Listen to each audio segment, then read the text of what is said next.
This is ground zero. I want to someday be a celebrated author.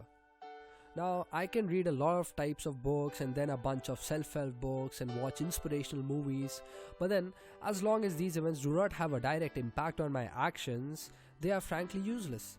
And it is not only just important to learn how to write, but then I need to learn how to write better and be unique and to be able to effectively market it.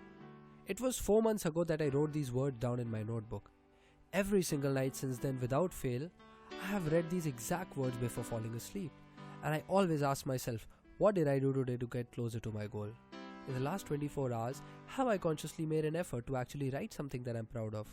Because honestly, if you just trust in yourself and believe in your dreams, you may still get beaten by the people who worked hard and spent their time learning and doing things because they weren't so lazy. This is what the 1 minute goal is about. Everyone goes about their mundane lives giving priority to unimportant things but rarely putting an effort into things that really mean something to them. All you need to do is spend just one goddamn minute in a day to remind yourself of what you really want to do in life. I've got a friend who can draw like Monet. He's brilliant and he wants to be an artist too. But instead of cultivating his talent, he'd much rather spend his day locked in a room slaving away for grades to get a job that he'll hate. He's not alone either.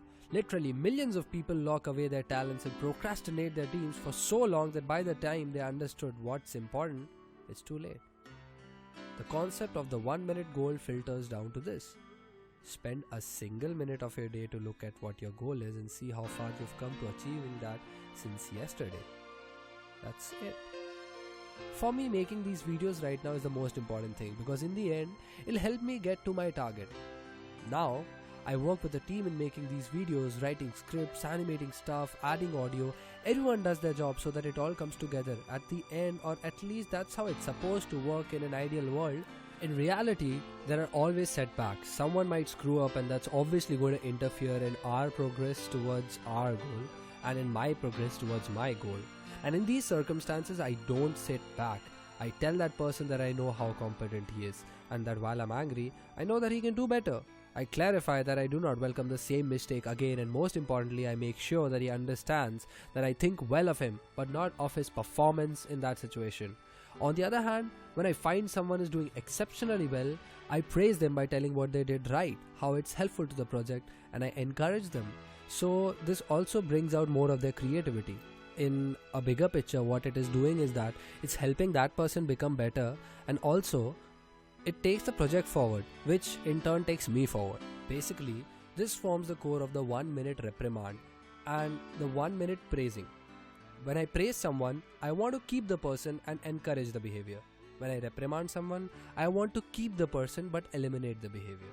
It is as simple as that.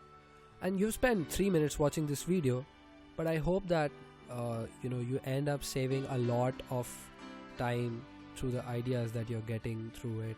And if not, at least I hope this video saves and returns back those 3 minutes to you. Anyway,